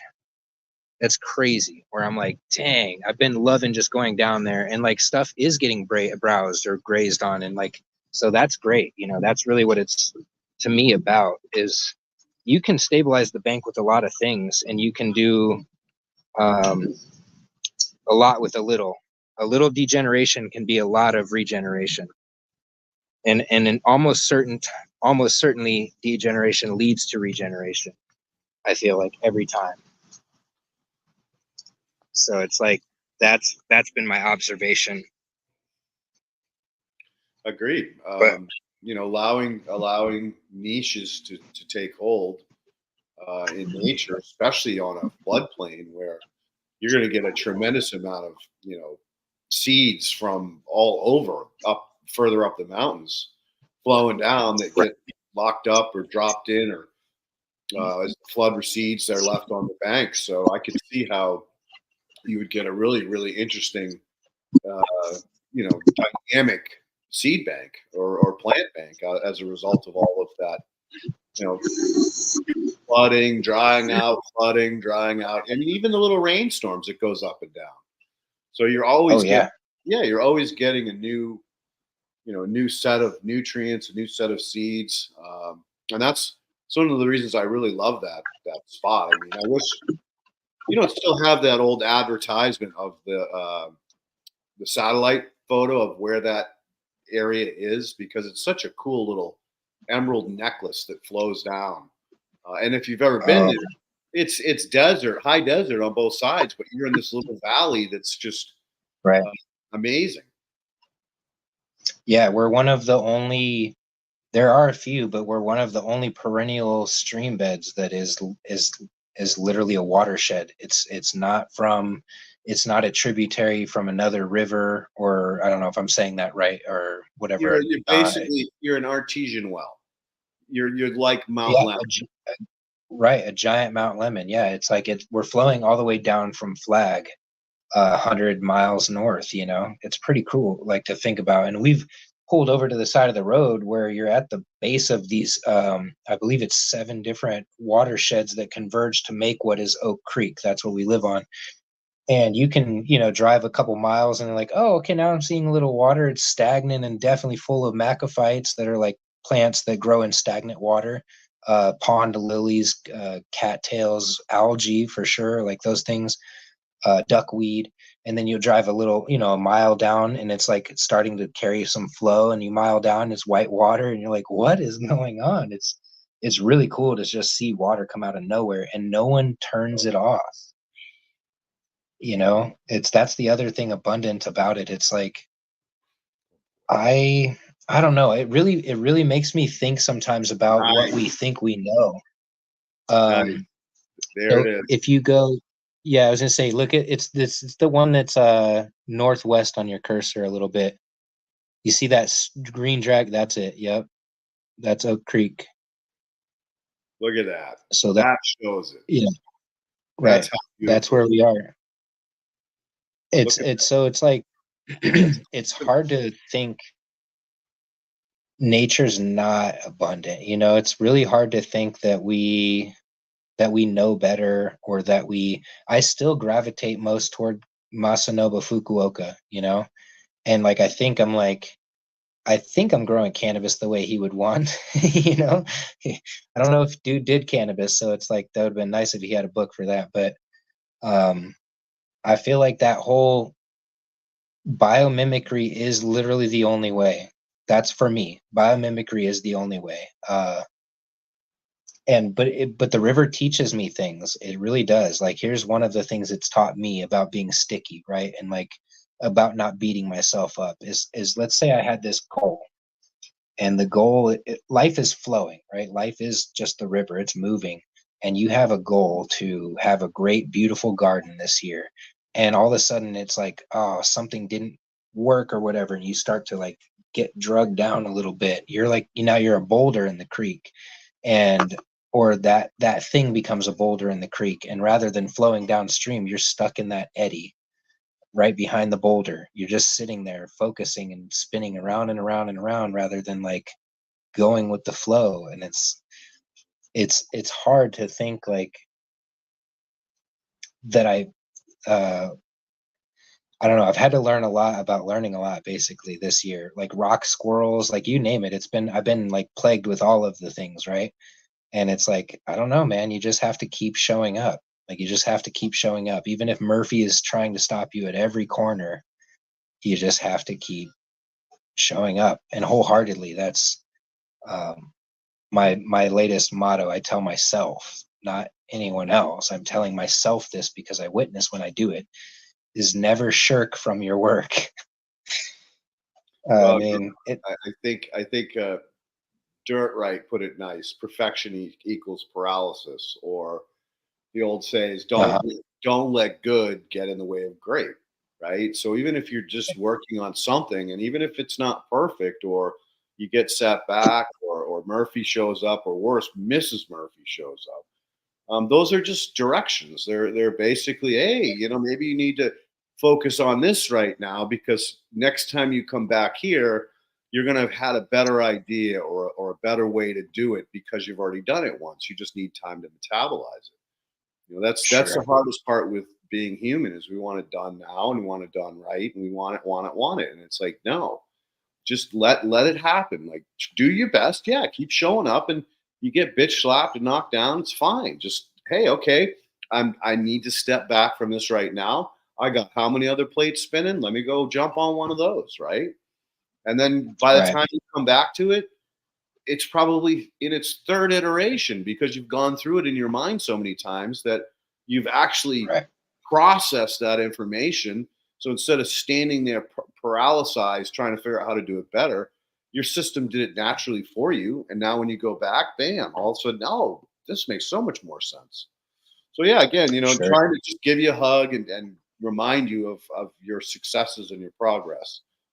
Because yeah, you always do. You're always very hard on yourself, my friends. I know, man.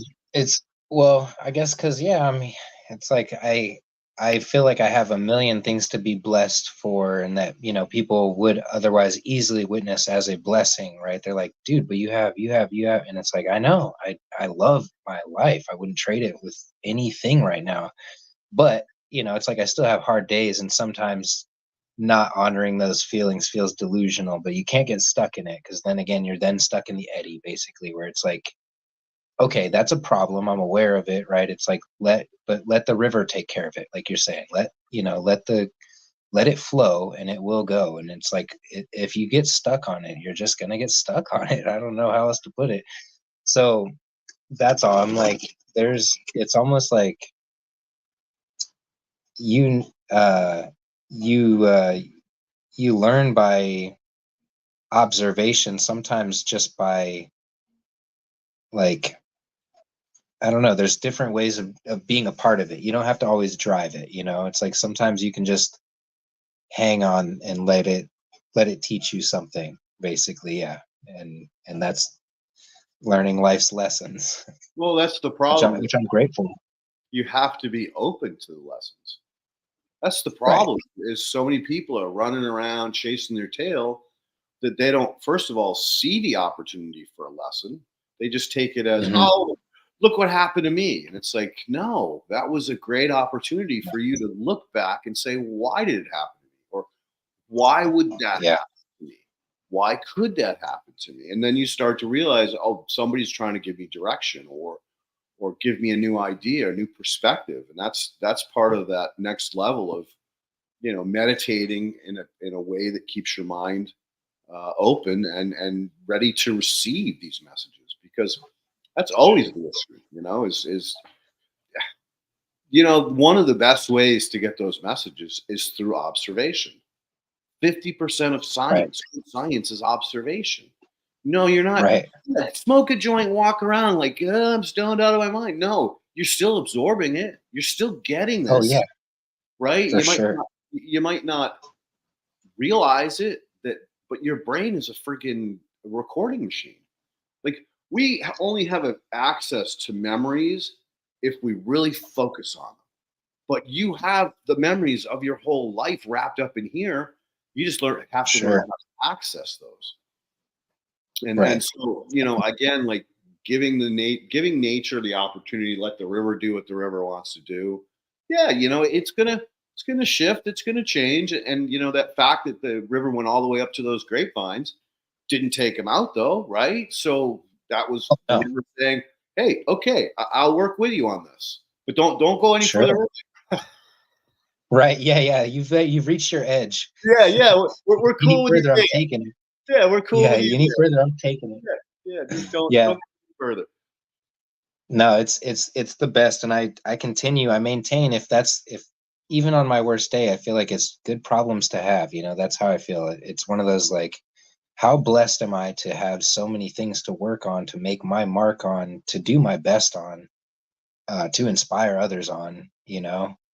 And one of my favorite speakers, although I'll just say, for what it's worth, we might disagree on religious views or whatever, but Jim Rohn is a fantastic motivational speaker, I think. And just one of the things that I think he said that I think is key is, don't wish for less problems, wish for more skills. Basically, you shouldn't look for what you get out of an opportunity rather than what you become. And so it's like looking back at this 4 years, and it's like, I'm not a material guy, so I get blue because, like, it's not these things that I care about. I'm not doing it for any kind of credit or accolades. I'm doing it for my family and, like, our place, um and to inspire. But that's the piece that's a little more vague right now, which is fine. I know I'm gonna keep on this path, and this is it right here, doing these things that aim to reach out and inspire. But I it's about, like, just take it in strides. And I don't know, it's not the thing, it's the action. It really is the witnessing the nature. To me, it's like when I am stoned and I'm observing roly polies, and I'm like, man, this is so abundant. It's like, I love that shit. I don't love killing mice, like, but at the same time, I'm like, okay, but we also have to be real. Like, it's okay to compete, and no other form of nature, or what we call nature, right? I struggle with that word, but what we identify as nature or wildlife, however we want to put it, has no other value attachment the way we do. And therefore, if a mouse is in the wrong place at the wrong time, it's a gone mouse, period. That's all it is. There's no malice in it. We're the ones that's like, oh, cute little mouse. Like, I don't like killing things. I really don't. It's my least favorite thing to kill something that is not going to then get eaten by some other. It's my least favorite thing to shortcome a food chain. So when I do kill mice in the grow room, just for what it's worth, you guys, I toss them right over the 6-foot fence in the riparian and let some thing find it. But sometimes my dog finds things, so I've had to be careful with where I dispose of the carcasses. I'm like, dude, river, gross. But anyway, That's I don't that's enjoy killing things. that's why you have a It just, compost pile, my friend. So you right? stick it Yeah. in the compost pile, and then nature naturally decomposes Yeah. it, cycles it, and you get a better compost as a result of it. And your Sure. dog Yeah. won't find it in the compost pile because the smells will be consumed by the microbes. Right. He's an interesting character. Our compost has been more of a, I didn't take you guys out there. It's raining now too, but we still do just basically food waste. Like, a lot of it goes to the chickens. If it's chicken food, it goes to the chickens. If it's like compostable, like coffee grounds, stuff I don't want chickens eating, basically, then that goes in our compost. And, like, grapevines, right? Like, when we eat some grapes, like, we'll throw the hard vine. The chickens aren't going to be like, what the fuck is this, dude? So stuff like that. That's like, it's, I don't want it in the field because the chickens didn't eat it. I'll throw it in the compost. But it literally, it's been the most type of static pile where we just throw things on top, which for a microbial plant health is probably the least preferred way to do things. But observation again, so this is without any sort of testing on it. Anecdotal observation. The cool thing about this stagnant, we'll call it 3x3 pile, that for 3 years now, it hasn't grown more than 18 inches high because it's in continual breakdown, really slow breakdown. It'll never reach thermophilic just because of how it is. Critters occasionally do get in there, right? Like a skunk or raccoon potentially will get in there and forage. It's wired off from the chickens or the dogs. But the anecdotal cool thing is the peach tree next to it has started sprouting from the lower graft, or I don't know, I guess not the graft, but well, yeah, that's the graft, and this would be the scion. So yeah, the graft is growing volunteer shoots, but I mean, we're talking 3 feet away into this compost pile. Nice. So it's like it's to me, when I see those kinds of things where it's supporting life, it's not leaf burning, it's not doing other weird things. Again, it might be pathogenic or some way, shape, or form, but again, I lean back to the Dr. James White thing where it's like, I don't know, if I'm not out there in a lab coat and I don't literally test that one microbe at that one right time, then I don't know anyway. It's all a stab in the dark. You can get a good baseline, but at the end of the day, I feel like with Dr. James White's and alikes research, I honestly think all it really points to for me is biology is the answer every time. You Yeah, know, it's like if we just rewilded, we would be fine. But I think as long as we continue to stringently go down, because he'll agree, right? He's like, no, these are wild things. Here's how you cure a tissue culture that's weak, is you know, essentially slap it with some wild endogenous microbes. And like, I just think that's fantastic. But I think as long as we go down, we'll say the tissue culture path, it's, I don't know. I think we on this show know it doesn't look pretty. But I think there's room for a lot of things. But I think, yeah, I look forward to what the future holds. And I think if we know microbes a little more familiar firsthand, like household names, for instance, kind of thing, it would be really cool if just people, common Joes walking around, knew Horton Hears a Who was a real story. You know what I mean? Like, that would be really cool. Because I think people do have a heart, right? And if maybe humans, that's one of our abilities to have a compassion or something like that. Maybe that's part of it. But anyway, so yeah, that's me. I'm always in the ring for biology, basically. Even more so than myself, which I need to, figure that out. So the bottom line is that microbial evolution is so fast that we can't even talk about anything less than families anymore because of like what James Right. does in talking about horizontal gene transfer, Right. microbial drift through intervention. In other words, his latest work indicating that a bacteria can be assimilated into another bacteria and take on the position of an oregonello, so an organ. And then when that cell divides, that specific organ that was another life form now becomes the nucleus of that divided bacteria. What are you going to classify that as? Right? Yeah, It's no kidding. it's a whole new fucking animal. So there's a certain amount of interdisciplinary ideas or methodologies that is going to have to take place.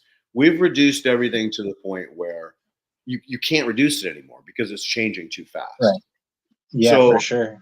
with this understanding, you go back to a lot of Dr. Elaine's work, and basically she's always, totally anti-aerobes, totally anti-facultative anaerobes. It's got to be aerobe. Well, even that methodology has got to friggin' break to a point where nobody can hold her liable for speaking about the natural processes that happen in nature. So the papers I'm reading now, Josh, are just friggin' mind-bending about. It's specifically about soil, organic material formation. So we call it SOM. Yes. And how there are 3 main pieces. There's one more, pyro soil formation, pyroclinics, whatever. But it's basically POM, particulate organic matter. So you basically start with GOM, ground up organic matter, right? Right. Right. Or if Yeah. you're in situ, if you're in the soil, it would be roots, right? So that's really Sure. that's a whole thing. It's not dead yet, but that turns into palm, and eventually moves into MOAM, mineral associated organic Right. matter. Some of the latest work now, it was beginning to be discussed as early as maybe 2010 or 12, which is DOM, dissolved organic matter. And so there's been some incredible advances in the last 3 years about really understanding the power of DOM to affect POM and MOAM production, which is, again, how does soil organic matter form? We want that organic carbon to be stored in the soil because it provides so many different functions. Like, it's way more important than NPK. And so Oh yeah, for sure. when Yeah, huge. you look at DOM formation in nature, it's primarily two things. One, plant exudates, which you start telling people, oh, exudates are just carbon. They're like, no, they're sugars and carbohydrates. Well, Oh no, yeah, for sure. carbon. They're actually Right. carbon. Right. And then the other thing is what we would call, like, during a rain event or a flood, where you're pushing down these little pieces of organic matter, like what I do. When I make my extract, that's DOM. Right. And we've Right. always wondered why DOM works so well, and you get such incredible plant reaction when you use it. Well, guess what, dude? You're supplementing the plant's exudate process. Now, Sure. hang on and listen to this. This gets really fucking crazy quick. By subsidizing the plant's exudate production, you are preventing somewhere between 20 and 80% of the overall photosynthesis and conversion to ADP, the energy credit of the plant. You're saving that. So that plant can now put in more work on vegetative, strengthening, fruiting sites, pushing more fruit, bigger fruit, sweeter fruit. It gives it the ability to do it, all the things it wants without working so hard. This is where the real fucking mind bender is. And that goes back to James. So when I was discussing using muncher juice for different experiments and noticing that, in my mind, I believe that the root balls would have been bigger. But in fact, the root balls were way smaller. But they had tons and tons of these little lateral roots. And James opened my eyes to the fact. He goes, Leighton, those are endophyte sites. Because the plant didn't have to shoot out roots to go find minerals and nutrients because you gave it to them, it can concentrate on a more advanced nutrient cycling directly in the plant root or taproot or main roots. It doesn't have to send out those giant laterals. And so you increased your nitrogen cycling tenfold, 100-fold. We don't really know because we did the work for that plant. And then you look at the end production and you've got double the fruit, double the height, double the leaves. I mean, how can you deny that by taking on the approach that we use DOM, whether it's your food waste, and we've had this conversation before, or your compost waste, and liquefying it and then applying it, you're going to get a result that is just way past even tilling in compost or dig the soil, put the compost and put the chips on top of it to protect it. Right. So different for sure. I'm now more pro liquefaction than anything else. In my mind, there's no other way to deliver this stuff. It's just it's too much expense, too much labor to take that bulk compost and put it in soil, put it in place, whereas you could have done it in minutes with a tiny little bit if you liquefied it. Oh, for sure. Yeah. And I mean, let's all remember, most of the time microbes swim. Like, that's how they move through the soil at different paces, like, and or through plants, right? But like through the soil, they swim, like, is the lack of better words. So it's like they need that aqueous, soil water. So it's like that's a very awesome way to obviously move microbes. And I will say this too, because last year, you guys know, I played with the muncher juice that you sent me from the cannabis run, right? From the yeah, same one that I believe you sent Billy, I think was his name. Yep. And I was seeing the same things that Billy was seeing. And so what I witnessed though post harvest, because I don't know that I've done, we did a very in post harvest, but I was drying. I didn't have weights in or anything like that. And again, I don't brag about weights. I'm not saying, oh, dude, my yield was best, or like by any means that for a 4x12 I would submit it as, yo, this was my yield. Like, okay, bro, what are you even talking about? Like, but what I'm saying is it supported me in my habit, but also I do keep my harvest records, right? And I keep plant per, like, what did this plant put in? What did this plant put in? Like, just because I like to do that kind of stuff. And last year, so I'm going to go off memory, so I apologize. Give me just a second to go through this. The year before last, I had started with 12 plants. I had to cull 2 of them, so I finished with 10. I forget the reasoning on the 2, but I finished with 10. Last year, I started with 12 plants. 1 was a CBG, so I started with 11 plants because I'm only talking THC plants here. So the 11th I never even counted, or the 12th. 2 of those plants I culled to mold early on. So I finished with 9 plants, right? Yes, 9, 10, yes. So I finished with 9 plants, 1 less than the year prior. And I doubled the weight, over than doubled. Like I more than doubled. I forget. Almost doubled and a half, I want to say. So, and it's just one of those things like I didn't, I don't till. I didn't amend heavily on the topsoil because I had the strawberries already going. I didn't really want to add a bunch of organic matter because I didn't want to bury things. So that's what I'm going to do this year. I do intend to add some organic matter back in the form of potentially a compost, just as a volume booster, though, not really as an NPK booster. That's the thing. It's like I'm just looking to get my O horizon back because the worms have like dwindled it down to almost nothing, which again, I told you this last year. I think, when we start a bed, right? When we start a horizon, we want that 1-to-4 ratio, right? Ideally to get them nice. In the greenhouse, and again, I've been watching this, I'm at 1 to probably 0.75 to 0.5. Yep. And it's just one of those, like, because again, now I've got mineral organic associated matter. I've got all of the above, the palm, like it's all started and the process has been there. The worms are working through it. So my soil's maturing, but also on the note of the muncher juice, when I did remove my bottomless pots last year, I kept the stalks in place, but I wanted to shake that soil down, right? Like the bottomless pot I took, it was 1 gallon of soil kind of sitting there. Yep. So I wanted to massage that back to the O horizon. Well, to my surprise, my plant roots were not like busting in through the soil. They were like these little balls in that 1 gallon pot. And I was like, what the fuck? That's it? Like that didn't make any sense. Yeah. So, I mean, to your point, you just said it.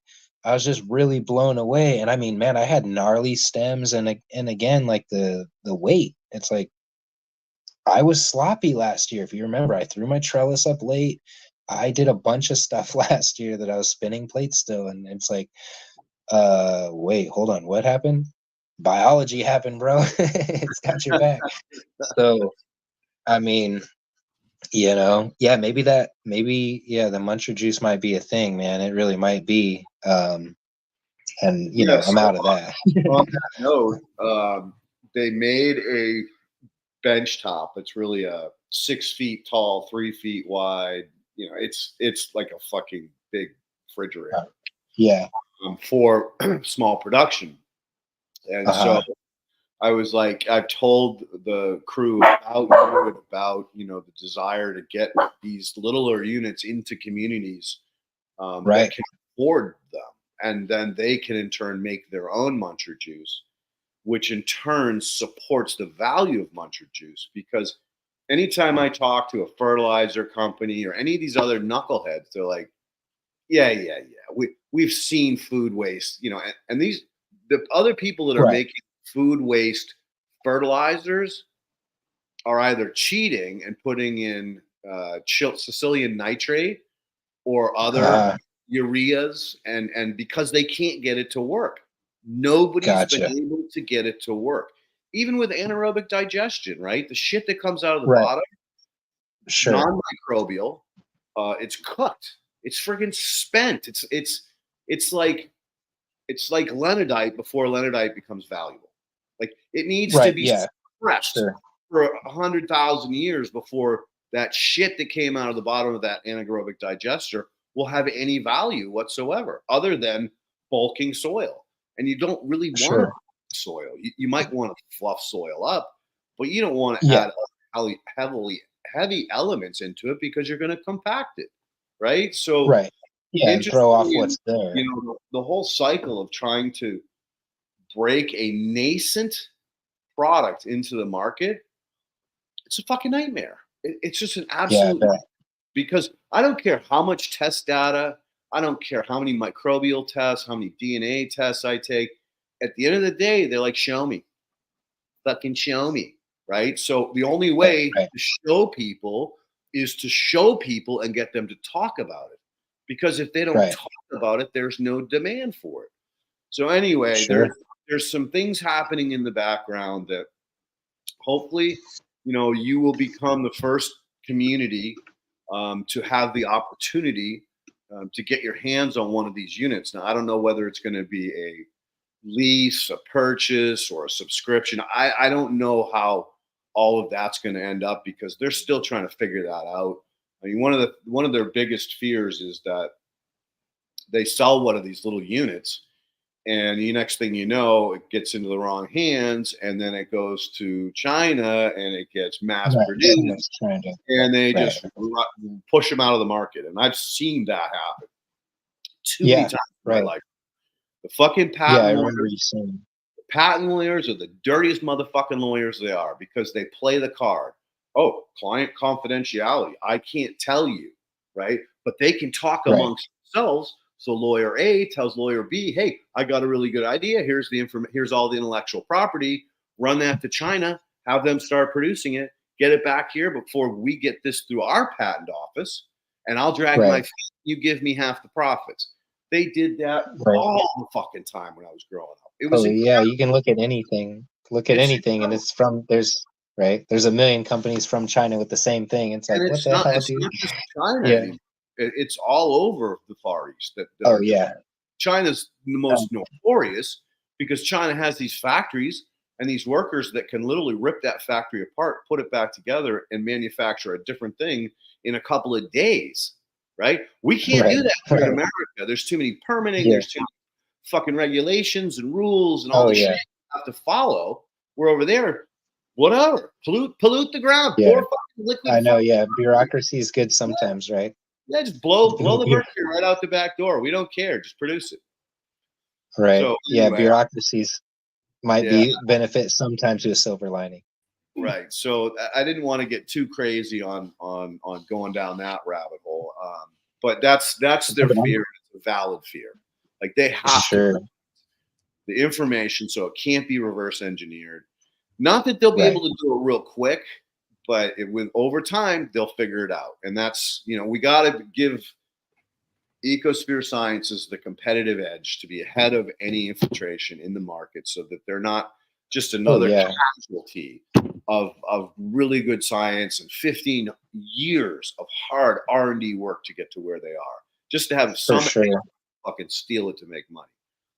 I was gonna say, I wonder if with the patents, maybe also like a moratorium, or not even that, but a I don't know, some sort of an agreement essentially to users. You know, definitely have to have some sort of a user agreement. But either way, as it stands, like one way or another, I'm always happy to get more muncher juice, man. That Billy said it better, but that stuff, man, it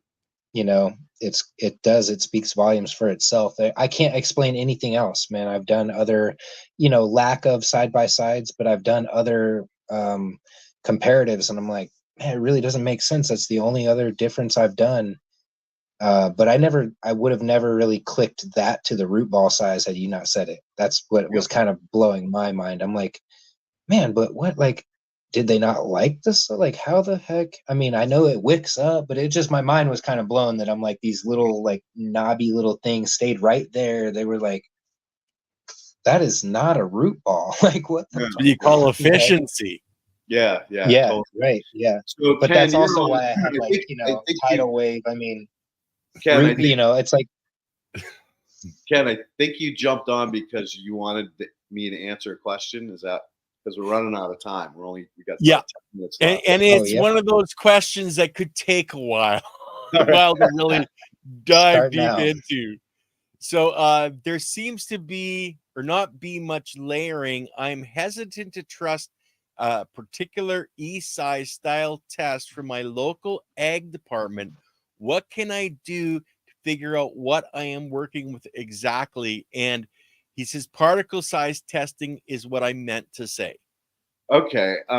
Yeah. So the best way is with sieves. Now, the sieving systems that the soil science uses are kind of expensive. They're like $20 to $150 per each sieve. So it's expensive way to do it. Now you could buy, or you could get smart and call a company like McNichols and get a sample kit of different micron size little square pieces of their stainless steel cloth or even the metal cloths, and you could make your own sieves very easy with a little piece of wood.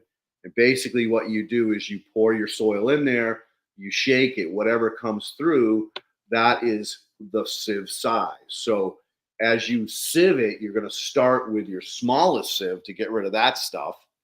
And then as you sift it off, when whatever's left at the very end will give you the largest particle size as you go up in scale. So it's like the opposite of making hash. In hash making, you're using the biggest sieve on top and the smallest sieve on bottom. We're doing it the other way. We're starting with the smallest sieve because you want to catch just those fine particles. And then you go up a sieve size, shake it again. Now you know the difference between the finest and the second finest. This is the way Logan Labs does it. I mean, I'm with you on ag extension. Like, you're getting interns, you're getting hungover college kids that are perhaps not paying attention or aren't as well trained on this stuff as they should be. And again, it's like, between the combination of the human effect and the fact that they're trying to make money, how well as a customer are you getting serviced?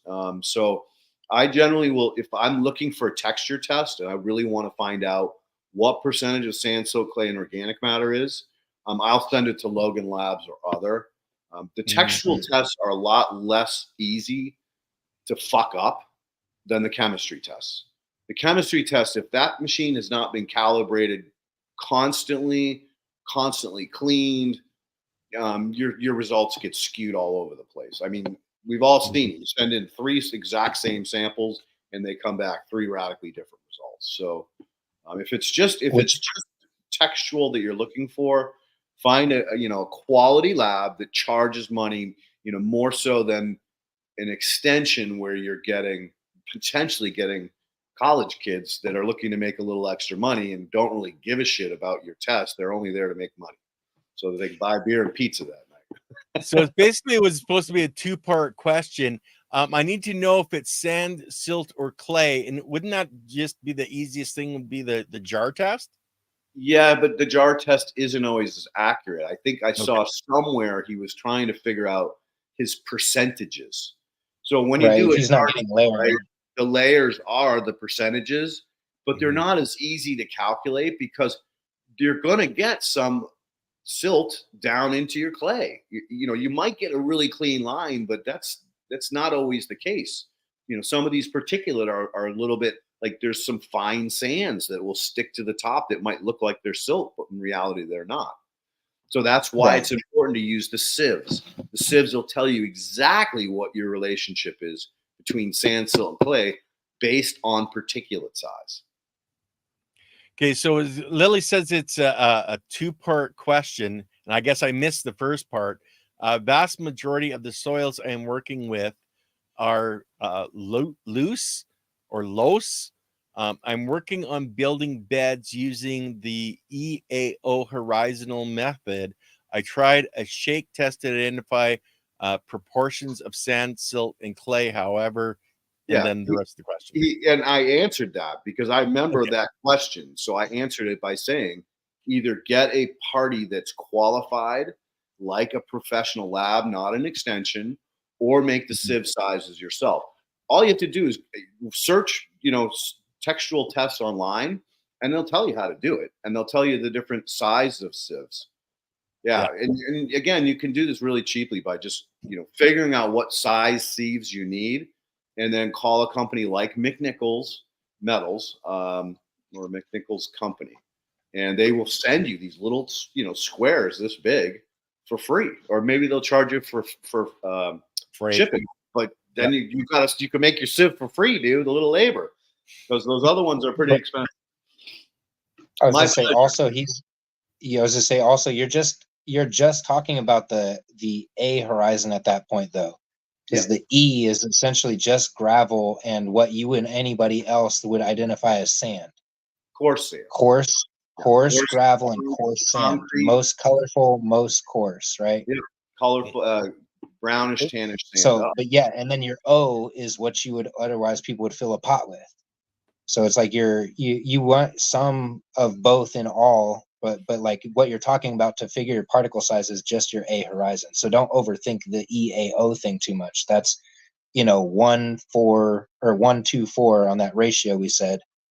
E is 1, 2 is your A. So figure that out, because I forget, Leighton, the number, I have it written down somewhere, but there's certain portions that you want in your A ideally of, like, I think, is it 17% clay? Yeah, something like that. And I'm kind of refining that to make it easier on people, because literally, like, I've had some pretty good results when they were off as much as 20% silt or 20% clay and 10% other. So if you look at it, like 30% of the mix should be your silt and your clay.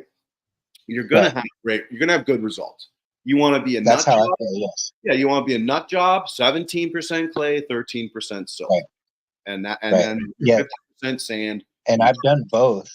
And to encourage Dirt Right, I think it was when you and I first started talking, and I was like just gung ho trying to build this thing. I'm like sending you a million pictures. I'm like, what do you think about this gravel? What about this sand? What about, and like, we didn't delve in deep enough to a horizon composition, so to speak, until after the fact. So I got this thing together and rocking and rolling with what I sent off to Logan Labs to do a saturated paste test, and they told me I was 4% clay in my A horizon. So, and that's in the 4x2. So that's my oldest running horizontal, per, quote unquote instruction.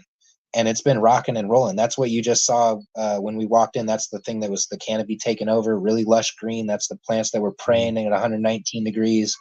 So even if, and again, that saturated paste test, like what we know about soil tests, it's like a drop in a jar, right? But still, that gives you an idea of the leeway that you have. So just don't overthink that thing. It's E horizon is coarse, colorful gravel, jagged, and coarse, colorful, jagged sand or whatever, and let it water in, right, with water microbes if you got them.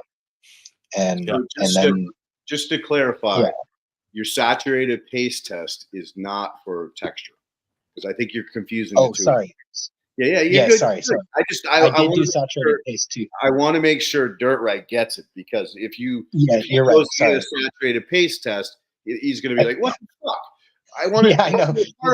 I'm sorry. I'm sorry. You're right. Yeah, that is a textural test. Yeah. But you're right. I said saturated paste. Yeah, you got to clarify. That's for EC. That's for EC, right? Because who knows who's going to listen to this in the future, and they'll be like, "Who the fuck are these assholes? What is that?" So we're good. I just wanted to make that clarify. I did get a saturated paste test, but I also got a textural test. Sorry. That's right. That's right. You're right. AMO, aquatic microorganisms. Fish brew. Yeah. Fish brew is by far the best that I've seen, tested, and played with. Indeed. FOOP, I've played with it once. Fish shit, I took 3 different samples, and I've never been impressed. It always is stinky. Mm-hmm. You don't want stinky. Those are the anaerobes, not the facultative anaerobes. Right. So that's my 2 cents, and we are at 2 hours. 2 hours. And if you can't tell, this little guy wants his walk because he's like, all right, come on. She does like, I know what time it is. I gotta go. So guys, before we do jump, remember Wednesday with Andy Lopez. I'm actually on tomorrow doing an interview or being interviewed on Gail's Southern Living, 4 p.m. My time, which is Mountain, 3 p.m. Pacific. And of course, we have the ladies coming back with us next week, Andy Marsh and Maggie. I can't remember her last name. I don't either. I call her Maggie Boss. Well, so we got Maggie and Andy. We got the ladies on. Yeah, that's gonna be a good one. We have an incredibly powerful paper by a lady named Cartufo out of Colorado, and also she has a co-author. Damn, it's right on the tip of my tongue. Anyway, going in deep dive into dissolved organic matter, soil organic matter formation, and really getting an understanding of how we can convert dirt to soil really quickly. So that'll be a wonderful one. What time is Andy's show on Wednesday? Andy and we come on at it would be 6 p.m. Pacific, 7 p.m. Mountain, etc. across the board. Okay, because he wants me to go down and see him and help him with some microscopy. So cool. I'm glad it's the evening. Then I don't have to worry about fucking trying to schedule Wednesday. Yes. Oh yeah, exactly. Right. All right. Okay, cool. guys. Well, Josh, we're gonna have to have you back on again, maybe in the fall after the season, so we can see the difference between now and in the wintertime. Sure, man. I'm always happy to do it. And with the Wi-Fi, we have options now. So nice. Well, Joshua, thank you so much for your time. Yeah, thanks. Your energy and your sharing the knowledge of your experience and trying to encourage people not to get so worried about, I didn't get to this, I didn't get to that. So really helpful for the audience. Yeah. And as always, thanks, brother, for all the time and energy behind the scenes that you put to putting this on. So, you bet. Thank you guys for having me. Yeah, have a guys. Peace, everybody. Say peace, everybody. Have a wonderful day. And for the Canadians, happy Canada Day. And happy 4th to you Americans. Yeah, okay. You Americans. And happy growing. I can't even get fish food because it's American. They don't have it in Canada. We keep talking about it, yeah. Okay, guys, I'm going to end the broadcast.